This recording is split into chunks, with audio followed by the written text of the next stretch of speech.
இட்லி சாஃப்ட்டா வரலையா, ரொம்ப ஈஸிங்க. 2 ஸ்பூன் தேங்காய் எண்ணெய் எடுத்து இட்லி மாவில் ஊற்றிட்டு நல்லா கலக்கிட்டு ஒரு 10 நிமிஷம் விட்டு இட்லி ஊற்றினோன்னா இட்லி நல்லா சாஃப்டாக குஸ்பு இட்லி மாதிரி நல்லா புஸ்ஸுன்னு இருக்கும். ட்ரை பண்ணி பாருங்கள்.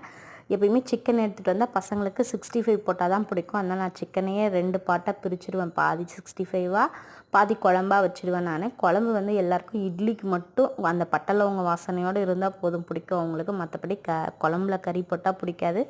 எனக்கு இந்த மாதிரி உப்பு கறி சாப்பிட்றதுல ரொம்பவே பிடிக்கும்.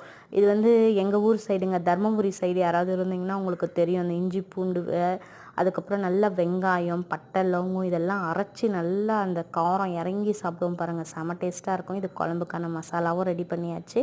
அப்புறம் நான் இட்லி ஊற்றி வச்சு கறி குழம்பு சாப்பிட வேண்டியது தான். இது மார்னிங் நான் லேட்டாக எழுந்திரிச்சதுனால வெஜிடபிள் ரைஸ் தான் செஞ்சு. எப்பயுமே நான் லேட்டாக எழுந்திரிச்சேன். இந்த ரெசிபி தாங்க எனக்கு ரொம்ப ஈஸியாக வரும். உங்களுக்கு எந்த ரெசிபி வரும்னு சொல்லுங்கள்.